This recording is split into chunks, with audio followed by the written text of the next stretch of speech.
Assalamu alaikum, good evening and welcome to tonight's episode of Talking Point. I'm your host, Syed Niaz Ahmed. Well, our guest tonight is a very distinguished lady, a sitar player. She is based in Maryland, near Washington, D.C. She runs a sitar training institute called Niketan. And she is one of the very few women sitarists who have achieved the distinction of what is equivalent to Ustad or Pandit called Vidushi. Welcome to the show, Alif Laila. How are you today? Thank you. I'm very well. It is such an honor and such a pleasure to be on Talking Point. And I must mention that this is not the first time I've had the privilege of appearing with you twice before, and this is really good. It's like coming back home again. Welcome home. This is our privilege to have hosted you before, and we are hosting you tonight, and we hope that this will continue in future as well, hopefully. I have asked these questions before, and you have answered them very intelligently. But as I say that, don't laugh. As I say that, we can't detach the person from his performance. We can't detach the art from the artist, you see. So it's like a personality and it's interwoven with his or her production or work. Well, let us go back to the beginning, not the beginning of the world, beginning of the music and art, but your kind of music. How did you manage to, I understand that you began your artistic venture into drawings and paintings, you see, but then somehow you were attracted to the world of ragas and sur and tal, right? Yes, yes, actually, painting was my first love, you might say. Mm-hmm. And it just, even when I was a child, I was just always drawing, and watercolor was always my medium of expression. Mm-hmm. But as you know, in Bengal, especially in Bengal, in the South Asia, most women are, from childhood, girls are trained in art, dance, in the finer arts. Right. This was a tradition, mm-hmm. and I was not only painting, but I was also learning singing, and of course every other form of finer expressions. I'm fortunate to have been brought up in a beautifully creative, artistic, and free-thinking family. So I was always, there was no barrier in my mind that I cannot do this or I cannot do that. So this was fortunate. I started that way. And it was my mother, Mrs. Shahida, a late mother, who actually, it's been only 1 year that I have lost her physically. She is the source of my inspiration, you might say, I cannot separate soulfully. She's my soulmate as well as my life guru. So she was the one and who wanted to learn sitar and was not able to due to many reasons. During her time, it was difficult for a beautiful young girl to be trained under a male teacher. There was lots of traditional obstructions. Right. So when I started growing and believe it or not, I was a very, very shy introvert, actually, you might say. Let me ask you a question. How come a very delicate person like you became interested in this awesome instrument called sitar? This is how the beginning is. Actually, you know, the outer facade, the strength inside actually gives the power to be delicate. Oh. So a delicate person is outside means that she or he has refined the inner strength. Right. Yes. So my mother actually kind of guided me into sitar as I was growing up, as I was learning singing in a very, very established music institution called BAFA. Okay. Chaudhary has established that, a very, very eminent dancer and artist, and Yes. at that was at that time Bangladesh was not born. So Yes. this was the training Bulbul Academy of Fine Arts, yes, BAFA. that's where I started my musical connection. And then slowly, as I was getting nurtured, nourished, and but my voice range was not very wide. So I was very shy. If I couldn't go up in the high notes, I wouldn't sing. So my mother said, "Why do?" Actually, her desire was to learn the sitar. So she asked me, "Why don't you give it a try?" And I was most fortunate that in the area there was an institution which is called Nazrul Academy. I think you might be heard about that academy. I think it's still there. So and Ustad Mir Qasim Khan was the sitar instructor over there. I mean, you can't say instructor. Ustadji's presence was there. So I started learning, and I didn't know that, I'm going to get into it so smoothly. So Ustadji also was very happy with my, with my growth. And then my mother saw that, oh, she actually is getting better and better. And then we had the courage, according to traditions, the guru and shishya are bonded with the Rakhi Bandhan, so Ganda Bandhan. Ganda means that they tie a thread around your wrist, the traditions, that this is the essence of our music, that comes down through generation in a guru shishya parampara, which means this music is first of all, it's an oral tradition. There's no written music. I mean, the real music. You can do A, B, C, D. You can write CDs, but you cannot write a poem. You cannot write an essay. Well, talking of music, Alif, we would like to hear a video. I think that is Rag Bhairavi. Oh, yes. Yes. Could we play that? Can I say a little bit before? Yeah, sure. Go ahead. That would be lovely, because that way our audience would enjoy it. So the origins of our origins have a lot of classical in our day-to-day life. This melody is based on Nazrul Bandish, means Nazrul Islam. He was one of our, we know him as a rebel poet. It is much after Rabindranath Tagore, but he also had explosive creative abilities. And so this particular melody is based on a Nazrul composition, and it describes Bulbulite Phul Shakate Dishne Aji Dol. That means it describes how the bulbul bird is swaying the bough, and the buds are have not bloomed yet. So the poet is warning that please don't sway so hard, the buds might fall off. Basically, the inner meaning. What a delicate meaning here. Yes, of course. And this composition is in Kaharva Tal, which is an 8-beat cycle. And as you will be seeing, I have expressed my whole self through this performance at the Millennium Stage in Kennedy Center in 2017. And this involves the background actually depicts the mood of the rag, which is in my watercolor projections. Okay. Can we have that, please? That Bhairavi rag.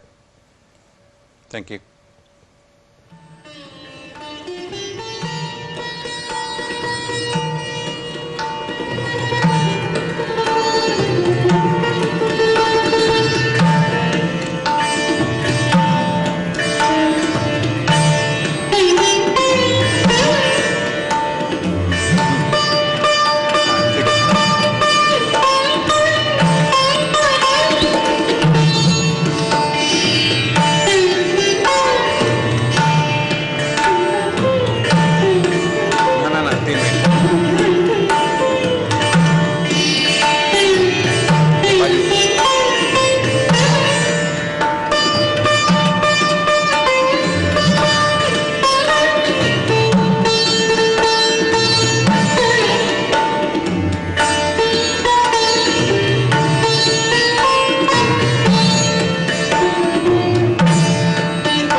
Well, welcome back.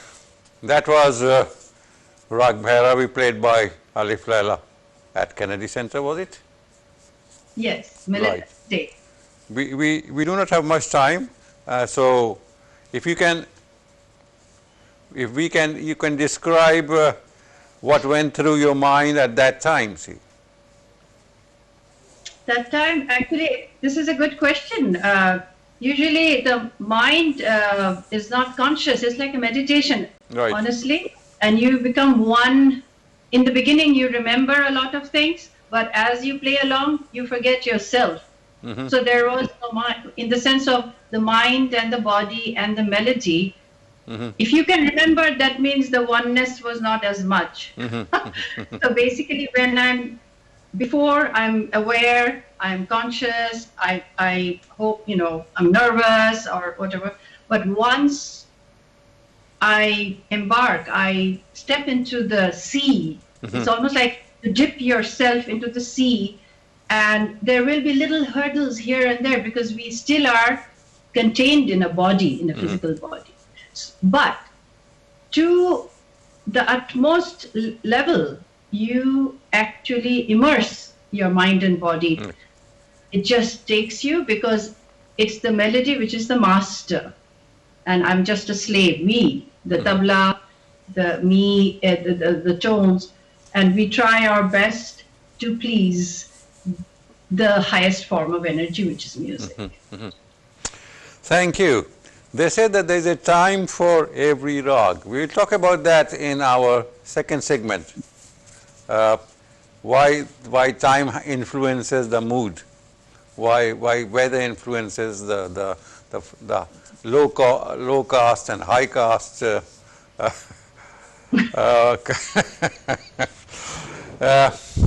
So we need to take a break, and when we come back, we will continue with our discussion and listening to the wonderful melody of Alif Laila.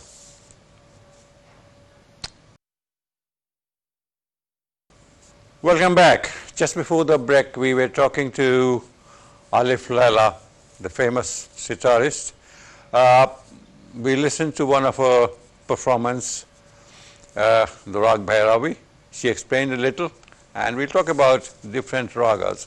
But as I always say, the art and the artist are closely related. See. Now, we want to ask Alif Laila, the circumstances were such that you wanted to learn singing, and you said that you didn't find that suitable, your voice was not suitable, so, or probably not as good as you expected, so you wanted to learn sitar, and your mother encouraged you. And boy, what a great achievement it was that looking back, that your mother encouraged you, inspired you, and you went all the way. Now, was there any kind of a struggle that you had to go through? Any problems, persistence that you had in your personality, your devotion? What did you go through in achieving where you are, what you have achieved? Good question. A very good question. Thank you, Niyaz Bhai. Struggles are, every artist, every performing artist, everyone, creative arts and sciences and all these processes so long and so fruitless in the beginning. Right. So that is a struggle to start with. And then you don't know where you will land, you don't know. So, and on top of that, even in the modern age, I mean, whether it's a man or a woman, to pursue, devote yourself completely to a classical art form is very impractical and unworldly, and your your worldly existence in the sense of, finance and everything. So these are, and on top of that, in my generation, when we grew up in Bangladesh and the Indian subcontinent, all the traditions are, the role of a woman, it was quite different than it is now. And I would say even in the modern age, if you have a family, the same problems seep in silently, even though you are independent, So the thing is that this path is such a devotion that if you are not oblivious to the rest of the world, this will not, and I mean, this you will not be able to connect with it. And that itself is a struggle, because in our society, the modern society, in the cultural expectations, day and night, if you're just sitting with music, and especially because I did not belong to a musical pedigree, because no one in my family was a classical, no one, even though my mother and my Boro Mama, who is my eldest uncle, my mother's eldest brother, they actually initiated the whole appreciation. He used to listen to classical music, and that's how my mother, and that's how I got into it. But that was just a thing which you enjoy. So taking it up as a profession came much, much later. So I was going through the path, and I went to Dhaka Art Institute in the Dhaka University and I graduated in fine arts. So technically I was supposed to be a professional painter. Then, and then I got married. So as I was again saying, I have to remind that every stage of life that you commit to in your life journey, it takes you away from your focused devotion. And devotion means you have to actually labor day and night. And it is much easier when you are in that musical atmosphere, in a musical family where I can see from the background, your background I can see, I mean the things on the wall behind you, that the artist in you, the painter in you is still there. It's not gone away. It cannot. That is part of me, and this.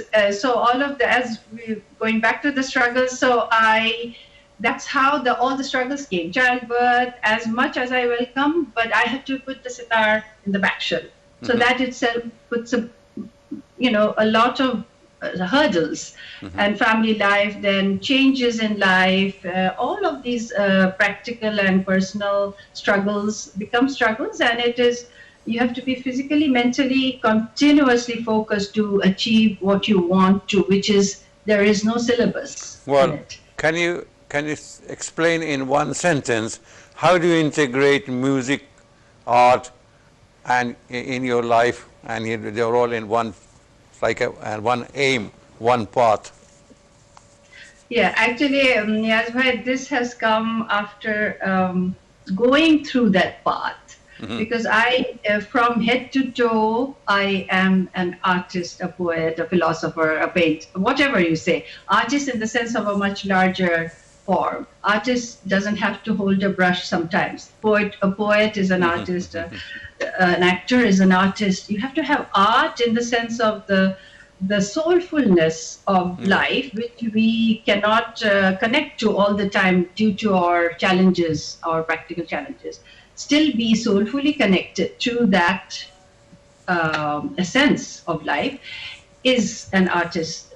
So for me, because I was actually about to go to biochemistry, my academics were going very well, but at that point I questioned myself that what do I actually want? And I had the support of my family. Again, I go back to my family, because if the family brainwashes you or gives you a standard, then what happens? We actually lose ourselves, and we are struck all our lives. Even though we become something with a degree, we are constantly bothered and not happy. Even so, so I'm fortunate that I had support. Whatever I wanted to do was. If I wanted to do, that was it. Good, so good. So this is what you wanted to do, you did, and so why not let's listen to another delightful music of yours. Can we have the second bit, please? The second video. Thank you.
Welcome back. That was Jog, isn't it? Yes, and Could you if I enlighten may, our viewers about what is this rag, Jog, and what time of the yes, day it is to be played? Alif. yes. Actually, in this context, this is again a Nazrul Bandish in Teen Tal. So this is and as I was saying that, and the special place that I played is a beautiful place in Bhopal, in Bharat Bhavan. And this, the connection of architecture, space and mood and music, it is so interconnected. It was one of the very special experiences for me. This is many of you might know Charles Courier is the designer, the great architect who designed this auditorium. And this song is in Bengali. It's Chilo Chad Meghero Pare, means the moon was behind the cloud or among the clouds, the moon and the cloud. This is the theme. It's a very romantic and it's a night rag, Jog. It's a beautiful. So I think you mentioned that the time and the energy, Yeah. the rags are melodic structures which has ascending and descending notes. The minimum amount of notes that are in a rag are 5. Which is the 5, less than 5, it will not become a complete rag. In the scale of the 7 notes, sa, re, ga, ma, pa, dha, ni, sa, which is the same as do, re, mi, fa, sol, la, ti, do.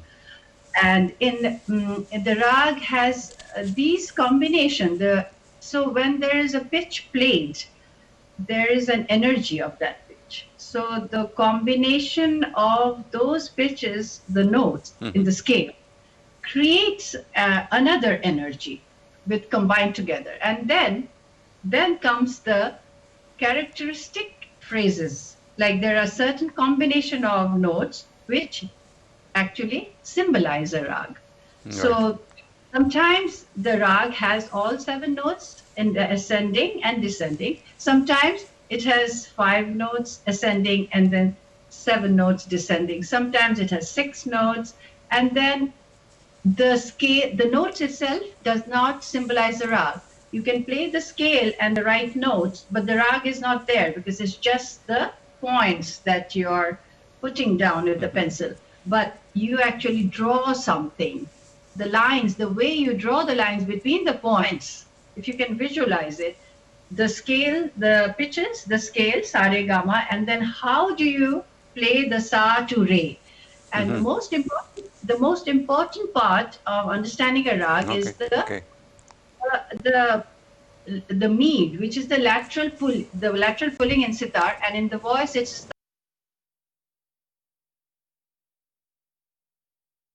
decides the mood of the rag. Right, Alif. Unfortunately, we have come to the end of this segment, and we need to take a break. Sure. And thank you, viewers, for being with us. We will be taking this short break, and then when we come back, we'll pick up the thread, or rather, pick up the sitar. Thank you. Welcome back. We have been talking to our very distinguished guest today, Washington-based Sitarist Alif Laila. She is one of the very few women who have been able to achieve the stature of Pandit or Ustad, which is called Vidushi. Why not Ustad or Ustani, as we used to call when we used to go to the madrasa. But anyway, we were talking about Teen Tal Ki Sawari just before the break, but we will not go to that. Your life is more important to us than the Sawari and the Tal itself.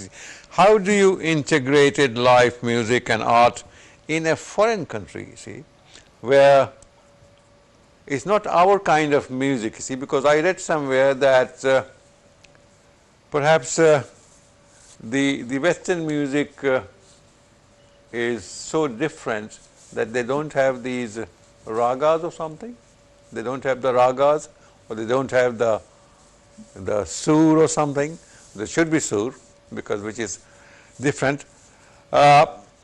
Yes, your goals of the onward journey with teaching and creating music. How do you manage that, our great artist? I'm not great at all, just a laborer and just a student, as they say. It is so large, infinite energy of music. So I consider myself just Well, very, very you're so fortunate. humble. You're so humble. How would you, if you were not worth it, they would not confer this vidushi on you. That is a conversation. I mean, after spending a lifetime, when you converse with your instrument, whether it's voice, whether it's painting, whatever the instrument that we press, if you can converse like you're talking, I think that's the. There is no end goal. There's no end point. That itself is I would say, very satisfactory, and I'm fortunate that I'm continuing to grow and continuing to converse. So a little bit, the thing is that I was born and brought up, and I was a mature individual, right, when I migrated to the US. So I think the most important part of your life that molds you is your childhood and your growth and your atmosphere around you. Wherever you are, it will go with you. Those are your roots. It depends on where you were, which family, which atmosphere, what were you exposed to. So for me, my roots are so deep rooted that wherever I go, my roots travel with me. It doesn't matter where I am. So that is the main essence of, and also as we talk, that essentially I'm a romantic in the sense of I feel the soulful aspect of life is as important as your worldly aspect. So this is not, I would say that, again, I was brought up to give value to my inner self. So this is the reason why the strength remains. And I must say, again, I say my family, my mother, my entire family, and there are many lifelong friends. Nothing stands alone. I never consider myself as I have done this. I have. Tell us something about your students. Who are your students? And yes, students are varied. Come from varied backgrounds, and this is very, very interesting. And I embrace anyone who is attracted or who is connected to the sitar. Not only the sitar, who is connected to the world of music and the other world, which doesn't exist, is not prevalent in our day-to-day life. Obviously enjoy it, but are they really that much interested that one day they will become great masters? I have not read their minds, but I try my best. Great masters need much more time physically, because all my students are mostly pursuing this as a thing they want to relax with, but learn it properly. It is my duty. So if I would say that, then they would have to give up everything, and that is again just not possible. But to the extent that they have devoted, it is very admirable, because in the West, as you know, the life is everything you have to do yourself, and to find time, and the sitar is a cumbersome instrument. It's a long instrument to bring the sitar, and also tuning. So we all, the student and the guru and the shishya, the student and the teacher, both have to be devoted to make this going. And I'm very happy. On this point, let's listen to some of your relaxing music. Can we have the video, please?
That was Sound of Nature. Sorry we couldn't play the entire performance, but I must say that the background is very soothing, and so is the music. Can you tell us something about this particular raga? Actually, more than the rag, I must say, this is the particular performance is a virtual performance, and this was done when COVID-19, the inception of COVID-19, it was a disaster in the sense of I was supposed to play for a very, very beautiful friend birthday and real concert, and it was cancelled because of COVID, precautions of COVID-19. And so for an artist, when something is in the heart, it has to come out. So I went ahead and did a virtual concert, which is this is in Sitarist, the space where I'm growing my garden of music. And as you can see, the forsythia in the background is the first spring blooms. So I chose, and especially for the very beautiful friend whose birthday is very connected, and it was a celebration of positivity. And in this respect, I must say that, and the rag name is Gorak Kalyan, and was played in Adha Teen Tal, which is a very rhythmic sort of a Teen Tal variation. And so the COVID-19 has posed for real performances very hard challenges, because the music in sitar, when we are playing in a rag, the tal is played by the tabla, live tabla. And over here, I'm compensating with a tabla machine.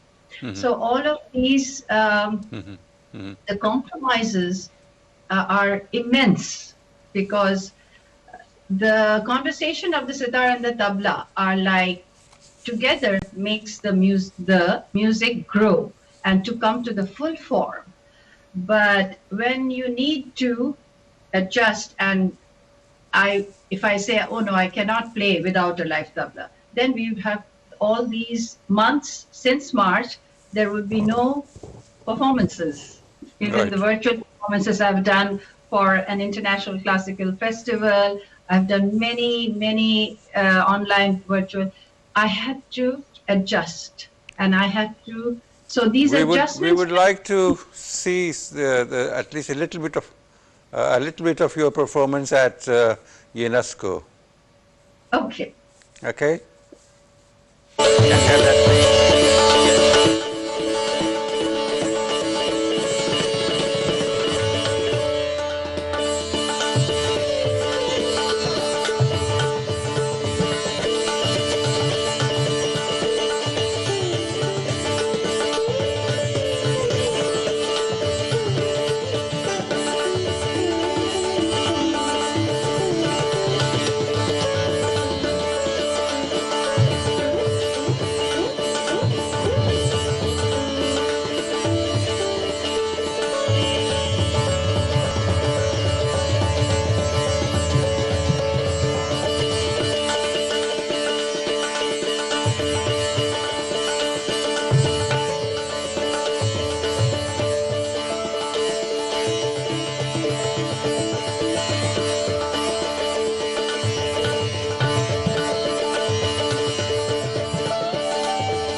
That was wonderful. Thank you very much, Alif, for your time and all this performance. It was wonderful, and we hope that our viewers have enjoyed the show as much as we have. And it was quite a difficult task for our technical staff to collate and collect and connect. But alhamdulillah, alhamdulillah, if there's a will, there is a way. Sometime in future, in 2021 maybe, we'll meet and we'll organize a better concert for you. Thank you for giving us time. It was a privilege. Take care of yourself and your students, and we wish you the best. Thank you. And a very happy New Year. Happy New Year to you and to all. Best wishes. Thank you.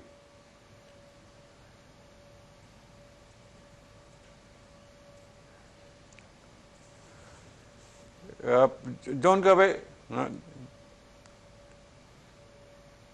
Thank you, viewers, for being with us. Thank you for watching this program, this wonderful program that we have put together for you.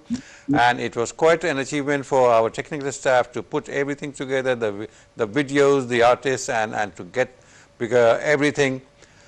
And we hope that you will be with us next week, enjoying another good performance by a very distinguished artist. Thank you. Take care.